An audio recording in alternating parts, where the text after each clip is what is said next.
د طبخي روټۍ او د تنور روټۍ په منځ کې په خوراک کې چې کله خوري نو په هغې کې تاسو ته فرق محسوسیږي یا نه؟ یو ګمله په څومره ټایم کې جوړیږي؟ 5 منټ کې جوړیږي. 5 منټو کې یو ګمله جوړیږي. او یو تنور په څومره ټایم کې جوړیږي؟ تنور خو ټایم ډېر اخلي، هغه 20-30 منټ اخلي. وروره د دې لپاره څه سپیشل خاوره که دا د نارمل خاوره یو هغې نه جوړیږي؟ لهه دا خاوره کوم ځای نه کې میلاویږي؟ نیر سره میلاویږي او هم د پټي خاوره میلاویږي. ښه موږ ورته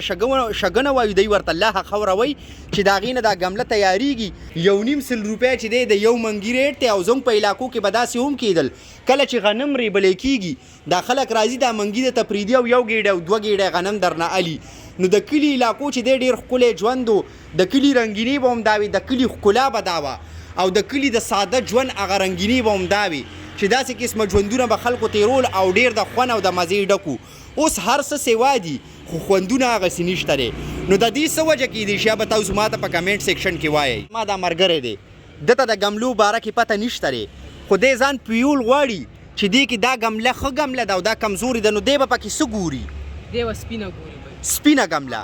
ښه د ګملې سپینوالی به ګورئ لکه دا تاسو وګورئ. منګي باره کې درته زه ووایم په دې کې به اوبه نه ګرمېدي. او د دې یو ګملې ریټ سره دا راته ووایه. د دې ګملې 150 روپۍ ریټ دی. 1.5 سل د یو ګملې ریټ دی. او د تنور ریټ سره؟ تنور ریټ شته، پوخ هم شته او کچه هم شته. ښه یو 1500 روپۍ ریټ دی، کچه چې دی هغه 1200 روپۍ ریټ. پوخ او کچه کې فرق سي. او بله خبر راته دا وکړه چې تنورو د لوښي او د ګملې د دې ټولو دپاره یو خاوره استعمالیږي. او که یو تن تاسو ته اډر درکول غواړي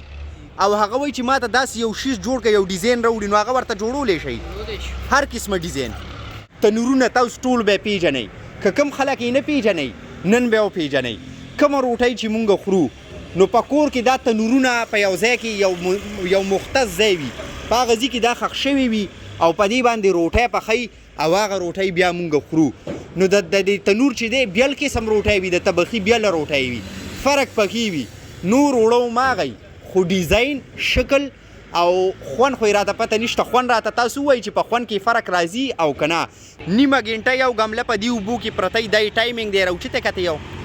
دې کې اوس دا کمې ګملې چې پرتې دي د هغې ټایم برابر شوی دی او دا تې راوچته یې کله خیره سره دا وګوره. دا چې کله راوچته کي دې نه پس بیا سیده دخل ته جمع کي، بیا ورته رنګ ورکوي. او نور هم داسې ګڼ شمېر خبرې دي چې دې رور نه به زه اوس معلومات راخلم او تاسو ته په ویډیو کې وړاندې ږدمه. السلام علیکم، ستړي مشئ، په خیر راغلی دوستانو. منصف خان یو ځل بیا ستاسو په خدمت کې حاضر شوی یم. دوستانو نن یو داسې ځای کې موجود یم چې کوم ځای کې ګملې د کولالانو کوم کارونه چې کېږي، تنورونه، خزانې، ګملې، دا هر څه جوړیږي. خو تاسو ته ښودل غواړم چې د دې څه طریقې کار دی او دا په کومه انده باندې جوړیږي. نو بالکل د ویډیو مقصد مې دا دی دوستانو، کیمره به سویچ کوم او تاسو ته به دا ټول ډیټیل ټولې نظارې چې دی د دې ځای ښیمه او ټول معلومات به پکې تاسو ته وړاندې ږدمه. نو راځئ جي. فرسټ اف آل دلته کې تاسو وګورئ چې څه شیزونه دلته کې جوړیږي. د ټول نه پهله که تاسو وګورئ خزانې څه دپاره یي؟ که څوک پیسې جمع کول غواړي نو بالکل دا خزانه د هغې دپاره استعمالیږي او دا په کار راځي. دې خوا که وګورئ مختلف قسمونه د ګملو چې دی جوړ شوي دي دلته کې پراته دي خو بغیر رنګه، ځکه دا هر یو شیز چې دی مطلب د مختلفو سټیپونو نه تیریږي، مختلف سټیپونو نه دا تیریږي او بیا انجام ته رسي. دوستانو بله درته دا خبره کول غواړم چې ګمله کله جوړه شي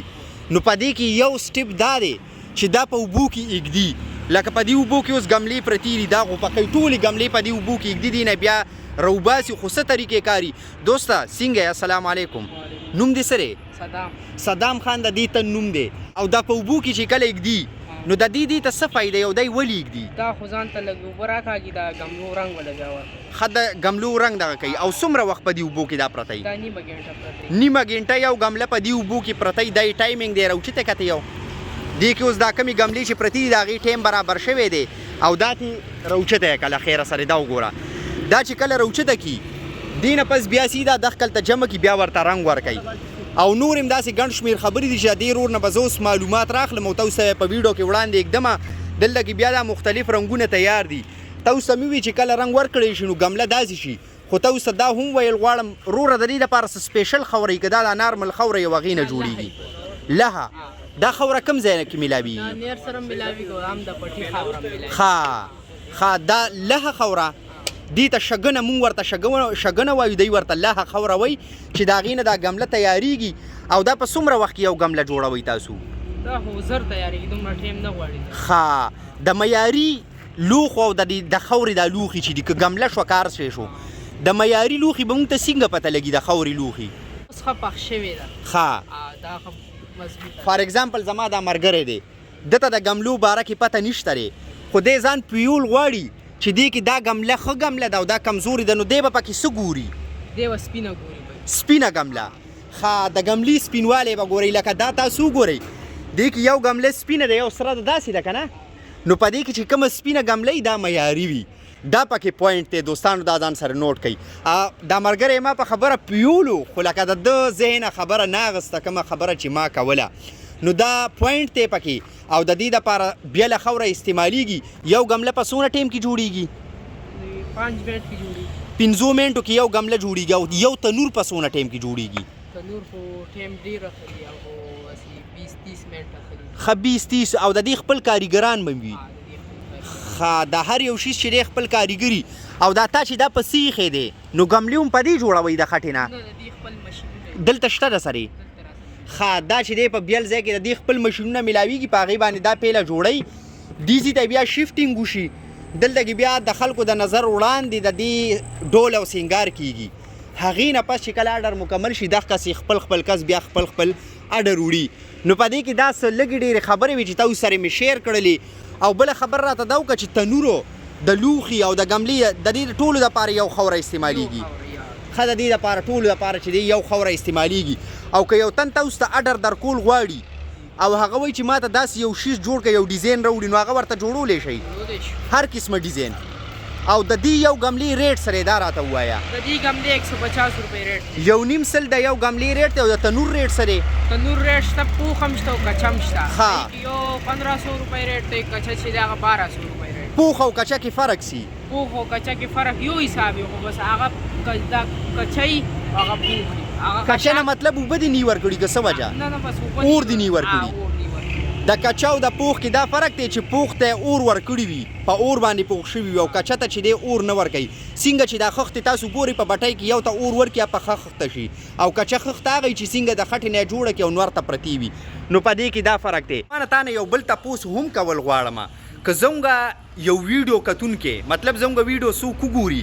او هغه تا سره رابطه وکړي نو په دې ریټ کې هغه سره لږه ډېره ګزاره کیدی شي ښه دې کې به تاسو سره چې دی مطلب زموږ ویډیو نه چې څوک راغلله او خواهش لري چې داسې سلوخي لرګي موږ ته جوړ کړي د خاورې نه د خاورې برتنې نو بالکل تاسو سره به په ریټ کې چې دی دا رور چې دی لږه ډېره ګزاره هم کوي بل دا چې دی مزدور کار دی نو بس دونه تاسو ته زه اکثر لایم چې د غریبو خلکو سره خلک دا چیړ شاړ ډېر کوي مالدار الله چې نه دی هغه نه تاویږي هم ډېر هغه شفارس هم ډېر کوي هغه ته پیسې هم ډېر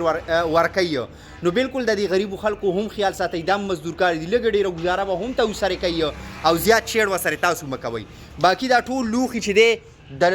د خاورې دا لوښي دا ټول ما تاسو ته وښودل یقینا چې ستاسو به هم خوښ شوي خو که څوک وایي چې دې ته بدل رنګ ورکړي یا بدل ډیزاین دې پکې جوړ کړي هغسې هم کیدی شي رنګ ډیزاین دا به ستاسو په خوښه باندې باقي چې دی هر قسمه لوښې د خاورې نه جوړ شوی دلته کې به تاسو ته په نظر باندې راځي که څوک وایي چې دې ته بدل رنګ ورکړي یا بدل ډیزاین دې پکې جوړ کړي هغسې هم کیدی شي رنګ ډیزاین دا به ستاسو په خوښه باندې باقي چې دی هر قسمه لوښې د خاورې نه جوړ شوی دلته کې به تاسو ته په نظر باندې راځي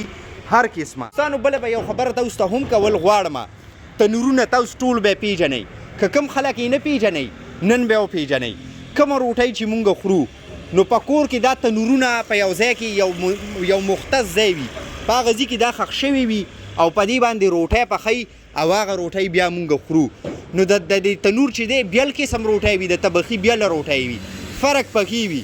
نور وړو ماغی خو ډیزاین شکل او خوند خو یې راته پته نشته خوند راته تاسو ووایي چې په خوند کې فرق راځي او که نه د تبخي روټۍ او د تنور روټۍ په منځ کې په خوراک کې چې کله خوري نو په هغې کې تاسو ته فرق محسوسیږي یا نه نو دا به راته تاسو وایي نور وړو ماغی خو شکل یې چینج شي څوک ګملې او داسې مختلف قسمه د خاورې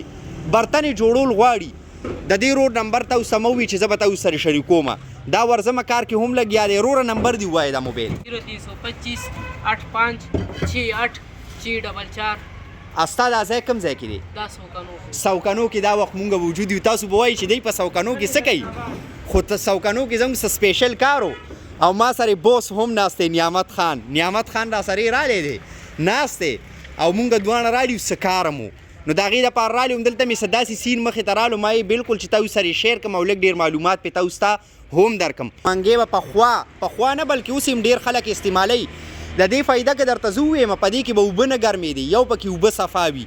نو د دې دا خوبي وه نو منګي به چې دی ډېرو زیاتو خلکو استعمالول هلکه کاڼی ورته کلک کېږي داسې نه ما ته وایه د نظره دې کو ګورئ بیا بعضې خلک داسې وایي کار به خپله وکړي او بیا به مونږ راتینو دلته کې دا منګي ته اوس ته ښیم ورسره یې کنډولیم دي جامونه په کمې چې اوبه څکلی کېږي وروره د دې یو منګي څه ریټ دی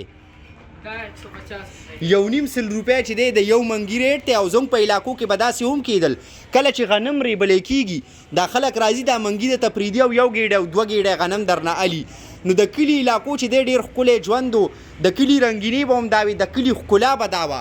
او د کلي د ساده ژوند هغه رنګیني به هم دا وي چې داسې قسمه ژوندونه به خلکو تېرول او ډېر د خوند او د مزې ډکو اوس هر څه سیوا دي خو خوندونه هغسې نشته دی نو د دې څه وجه کیدی شي به تاسو ماته په کمنټ سیکشن کې وایئ دوستانو دا څه لږې ډېرې خبرې وي د خټو د لوښو لرګو سره چې هغه مې تاسو سره په دې ویډیو کې شیر کړلې امید لرم چې ویډیو به م خوښه شوي که ویډیو م خوښه شوي ویډیو لایک کوئ شیر کوئ پیج د سره مست فالو کوئ چې داسې ښکلې او زبردستې ویډیوګانې نورې هم تاسو ته د کتو دپاره میلاویږي او اوس په درنه زه په دې ویډیو کې دلته اجازت غواړم انشاءالله یو ځل به بیا په یو نوي او ښکلي ویډیو کې تاسو سره مخامخ کېږم د لوی الله په امان